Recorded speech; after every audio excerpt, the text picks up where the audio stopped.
primary that will decide who holds this seat. I'm here to introduce County Commissioner Dale Holness.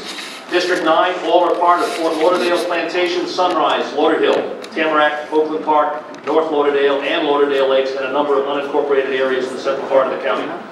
Commissioner Holness is a licensed real estate and mortgage broker, and before being elected to the County Commission, he served in city government in the city of Lauderhill. His opponent is Democrat Chris Smith, a state senator and lawyer elected to the House in '98, to the Senate in 2008, and was the Democratic leader of both the House and Senate during his career. Chris Smith was invited to be here today with us here at this forum.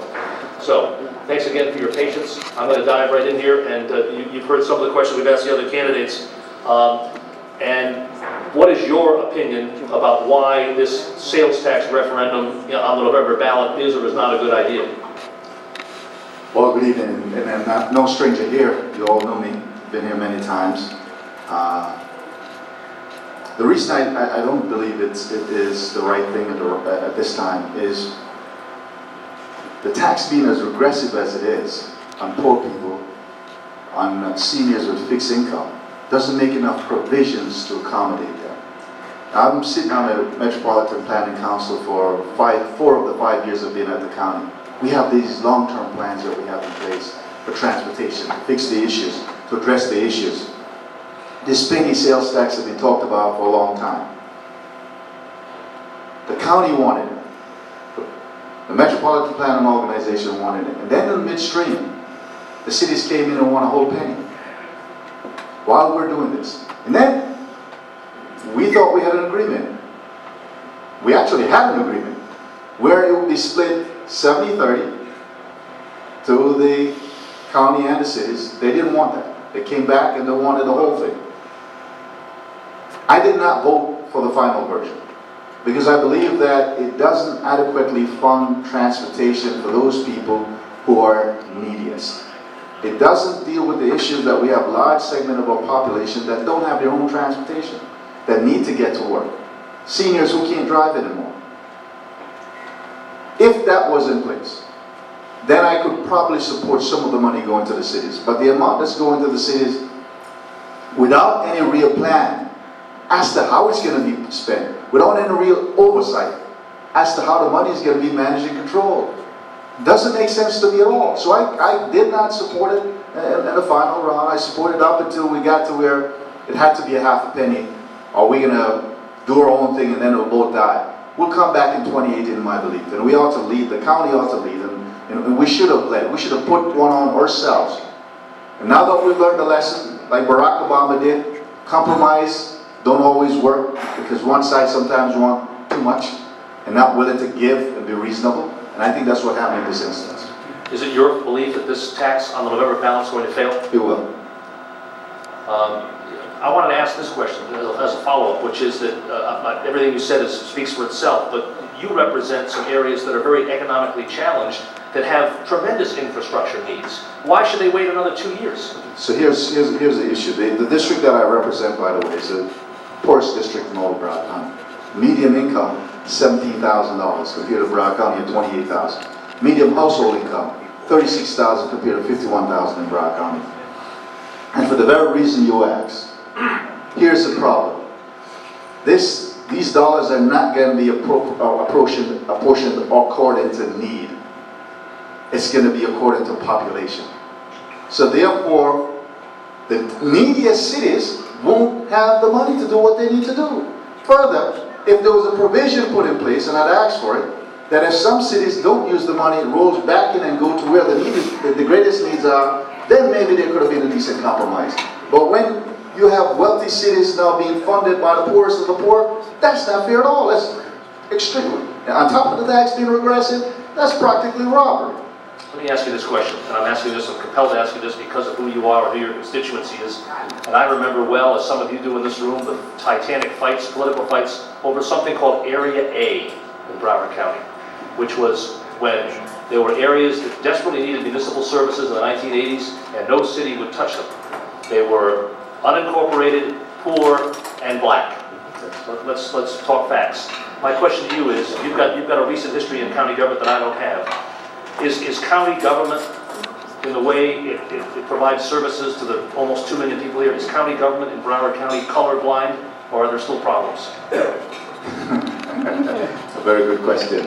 Let me talk first about the annexation issue.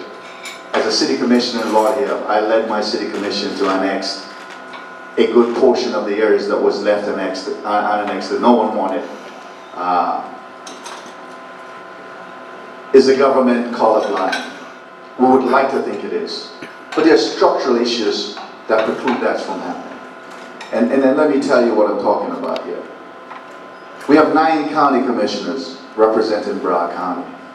Yet you still have huge pockets of poverty in many areas.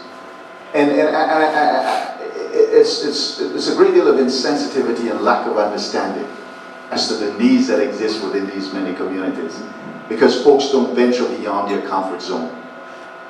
How many of my colleagues are in the unincorporated area that is a direct responsibility for the government of Broward County to manage as their municipality? Maybe 2, because Tim Ryan has a good portion of Broadview. But beyond that, and occasionally maybe someone else, but for the most part, they're missing. They're not there. And the concerns are not being addressed to the extent that it should. So we continue to struggle. I mean, I had one issue where we had barbecue stands in the unincorporated area. And my colleague says, you got to worry about the brick and mortar people being competed against by these stands.